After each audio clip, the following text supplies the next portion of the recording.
अस्सलामुअलैकुम व्यूअर्स, उम्मीद है आप सब लोग खैरियत से होंगे। आज की वीडियो में हम दो अलामात की बात करेंगे, दो निशानियों की बात करेंगे। एक निशानी कामयाब लोगों की कि कामयाब लोगों में एक कौन सी वो निशानी होती है जिसकी वजह से वो कामयाबी की बुलंदियों तक पहुंचते हैं, और एक निशानी होती है नाकाम लोगों की। वो क्या निशानी होती है जिसकी वजह से वो लाइफ में कामयाब नहीं हो पाते। बाय द वे, यहाँ पे मैं वाजे कर दूं कि जो कामयाबी और नाकामी का तयन है वो किस तरह से कर सकते हैं, हम किस बेस के ऊपर कर सकते हैं। वो लोग जो अपने गोल्स को कामयाबी से हासिल कर लेते हैं, अपनी अच्छी स्ट्रेटेजी और हिकमत अमली की वजह से वो लोग कामयाब लोग कहलाते हैं, और उनके ज़्यादातर डिसीजन वक्त सही साबित करता है। वो लोग लक से ज़्यादा हार्ड वर्क के ऊपर बिलीव करते हैं, और वो लोग जो अपने गोल्स को अपनी नाकस स्ट्रेटेजी की वजह से हासिल नहीं कर पाते, और उनके अक्सर जो फैसले होते हैं वो फेलियर का सबब बनते हैं, वो लोग नाकाम लोगों की लिस्ट में आते हैं। और उन लोगों में ये अक्सर देखा गया है कि वो लोग हार्ड वर्क में कहीं ना कहीं कसर छोड़ देते हैं और लक पे ज़्यादा बिलीव करते हैं। क्या वो एक निशानी है कामयाब लोगों की और एक नाकाम लोगों की? ये बताने से पहले हम एक एग्जाम्पल लेंगे। उससे पहले चैनल को सब्सक्राइब करना, वीडियो को लाइक एंड शेयर करना ना भूलिएगा। एग्जाम्पल हम ऐसी लेने जा रहे हैं कि जिसमें हमें वो दो निशानियां मिलेंगी, एक कामयाब और दूसरी नाकाम लोगों की। फॉर एग्जाम्पल, एक आदमी के पास कुछ पैसे हैं, 45 साल का एक आदमी जिसके पास कुछ पैसे हैं, वो कुछ ना कुछ काम करना चाहता है, कोई अपना बिजनेस शुरू करना चाहता है। अगर हम उसके इंटरेस्ट की बात करें तो उसका इंटरेस्ट जो है वो बॉडी बिल्डिंग में है। अब इन सारी चीज़ों को लेके वो कुछ इस तरह का तलाश करना चाहता है, काम कुछ इस तरह का तलाश करना चाहता है कि जिसमें उसका इंटरेस्ट वो भी पूरा होता रहे और उसके पैसे भी इन्वेस्ट हो जाएं और सर्कल भी उसका चलता रहे। उसके पास एक ऑप्शन ये है कि वो बॉडी बिल्डिंग करे, अराउंड 2-3 साल लगा के बॉडी बिल्डिंग करके अपनी अच्छी बॉडी बनाए, और उसके बाद वो फिल्म इंडस्ट्री में जाए। एज अ हीरो जाना चाहता है वो, या एज अ विलन जाना चाहता है। इस चीज़ के कितने चांसेस हैं, क्योंकि एज उसकी 45 है। 45 के बाद मूवी के अंदर जो हीरो जाता है या विलन जाता है, तो उसकी एज जो है वो एक ऐसी एज है कि जहाँ पे रिटायरमेंट का बंदा सोचता है, ना कि ज्वाइनिंग का सोचता है। तो अराउंड आप कह लें कि लेट्स से अगर वो 3 साल के बाद कंप्लीट करेगा अपनी बॉडी बिल्डिंग, बॉडी को सही बनाएगा, उसके बाद वो ट्रेनिंग वगैरह लेगा, तो अराउंड वो 50 साल तक उसकी एज पहुंच जाएगी। तो उसको कितने चांसेस हैं उसे काम मिलने के? लेट्स से उसके थोड़े बहुत रेफरेंसेस भी हैं इस इंडस्ट्री के अंदर। मे बी वो किसी एक जगह काम हासिल कर ले, उसके बाद वो क्या करेगा? यानी आप ये कह लें कि अराउंड 10% चांसेस हैं उसके कि उसे काम आगे मिल जाए, या कि एक दफ़ा या 2 दफ़ा मिल जाए। एक तो ये ऑप्शन हो गया कि जिसमें उसको काम मिलने के जो चांसेस हैं वो अराउंड 10% हैं। ये असेसमेंट है उसके बारे में, उसके सारे हालात को जानने के बाद 100 में से 10%। अब ये 10% के ऊपर मैं क्यों ज़्यादा फोकस कर रहा हूँ? एक नाकाम और कामयाब बंदे की जो दो निशानियां मिलेंगी वो इससे बहुत रिलेट करता है। आपने इस परसेंटेज को माइंड में रखना है। और दूसरा ऑप्शन उसके पास ये है कि वो 2 साल के लिए अच्छी तरह बॉडी बिल्डिंग करे, और उसमें अच्छे से ट्रेनिंग भी ले ले कि बॉडी बिल्डिंग किस तरह से करनी चाहिए, कौन कौन सी एक्सरसाइज होती हैं, सारी चीज़ें। और वो उसके बाद अपना एक जिम क्लब खोल ले और उसमें वो लोगों को ट्रेनिंग देना शुरू कर दे, अपना आगे स्टाफ रखे, बिजनेस को बढ़ाए। अब ये दोनों काम उसके इंटरेस्ट के हैं, दोनों में वो कंफर्टेबल है। लेकिन जो दूसरा काम है, यानी जिम क्लब खोलने का जो काम है, उसकी अगर परसेंटेज को देखा जाए तो अराउंड 85 टू 90% चांसेस हैं कि वो कामयाब हो जाएगा। उसकी वजह ये है, लेट्स से वो अभी 45 ईयर्स का है, 2-3 साल लगा के वो अच्छे से सीख लेता है, जिम खुद भी बॉडी बिल्डर बन जाता है, वो ट्रेनिंग भी कर लेता है, 3 साल लेट से लगते हैं, वो 48 ईयर्स का हो जाएगा।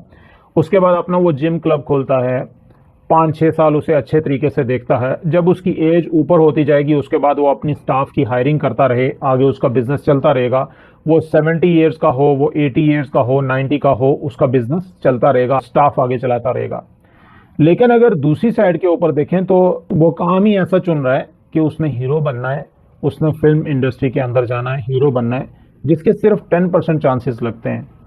लेकिन दूसरे ऑप्शन में देखें कि जिम क्लब जब वो खोलेगा तो इसमें उसके सक्सेसफुल होने के चांसेस जो है वो बिटवीन 80 to 90% है। अब यहाँ पे उसने जो डिसाइड करनी है चीज़, जिस चीज़ में सक्सेस के 10% चांसेस हैं उसकी तरफ जाना चाहिए, या जिस चीज़ में सक्सेस की 80 to 90% चांसेस हैं उसकी तरफ जाना चाहिए। जो कामयाब लोग होते हैं वो यहाँ पे इस पॉइंट के ऊपर अक्लमंदी से काम लेते हैं और वो ज़्यादा परसेंटेज वाले चांसेस की तरफ जाते हैं कि हमें उस तरफ जाना चाहिए। लेकिन जो नाकाम लोग होते हैं वो अक्सर औकात यहाँ पे मिस्टेक कर लेते हैं, वो अपने दिल की बात को ज़्यादा मानते हैं, वो प्रैक्टिकल चांसेस को नहीं देखते कि इनकी सक्सेस रेट क्या है। इसमें मैंने वीडियो के शुरू में जिक्र किया था कि जो लोग कामयाब होते हैं वो ज़्यादातर हार्ड वर्क के ऊपर बिलीव करते हैं। लक उनके लिए इतना ज़्यादा मैटर नहीं करती। हाँ, इसका कुछ ना कुछ हिस्सा होता है लेकिन वो बहुत थोड़ा हिस्सा होता है। लेकिन जो नाकाम लोग होते हैं वो ज़्यादा परसेंटेज लक को दे देते हैं और हार्ड वर्क में कसर छोड़ देते हैं। नंबर 1 ऑप्शन अगर वो बंदा लेगा फिल्म इंडस्ट्री में जाने का तो उसके 10% चांसेस हैं, और नंबर 2 ऑप्शन लेगा तो उसमें 80 to 90% चांसेस हैं। लक जो है वो उसकी परसेंटेज कम होती है। पहले ऑप्शन में अगर उसकी लक हुई तो वो चला जाएगा जिसके जस्ट 10% चांसेस हैं, और दूसरे ऑप्शन में 80 to 90% चांसेस हैं जिसमें सक्सेस रेट ज़्यादा है। लेकिन लोग यहाँ पे लक को सामने रख के तो गलत डिसीजन कर लेते हैं।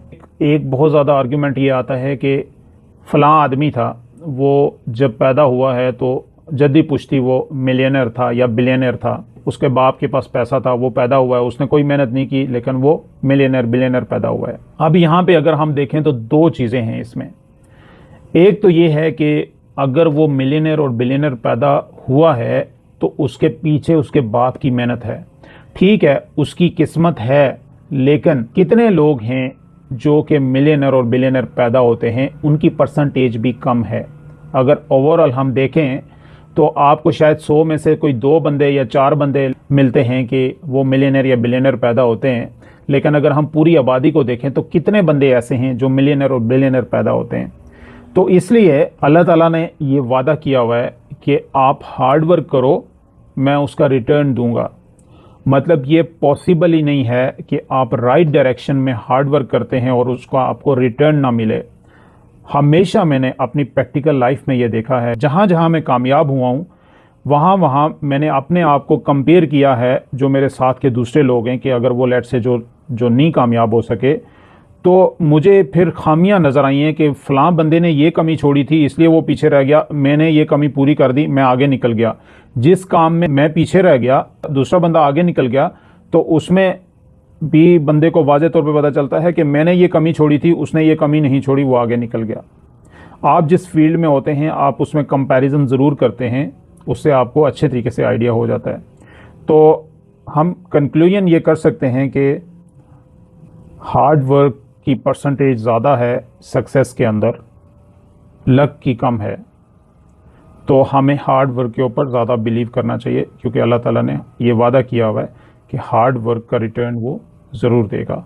लेकिन शर्त यह है कि hard work in right direction होनी चाहिए। जिस चीज़ में सक्सेस के 10% चांसेस हैं उसकी तरफ जाना चाहिए, या जिस चीज़ में सक्सेस की 80 to 90% चांसेस हैं उसकी तरफ जाना चाहिए। जो कामयाब लोग होते हैं वो यहाँ पे इस पॉइंट के ऊपर अक्लमंदी से काम लेते हैं और वो ज़्यादा परसेंटेज वाले चांसेस की तरफ जाते हैं कि हमें उस तरफ जाना चाहिए। लेकिन जो नाकाम लोग होते हैं वो अक्सर औकात यहाँ पे मिस्टेक कर लेते हैं, वो अपने दिल की बात को ज़्यादा मानते हैं, वो प्रैक्टिकल चांसेस को नहीं देखते कि इनकी सक्सेस रेट क्या है। इसमें नाज़रीन, इसी तरह के इन्फॉर्मेटिव एंड इंटरेस्टिंग वीडियोस के लिए हमारे चैनल को सब्सक्राइब कर लीजिएगा, बेल आइकन पर क्लिक कर लीजिएगा, और अगर वीडियो अच्छी लगे तो इसे लाइक एंड शेयर करना ना भूलिएगा। नेक्स्ट वीडियो तक अपना बहुत सारा ख्याल रखिएगा। Thank you very much.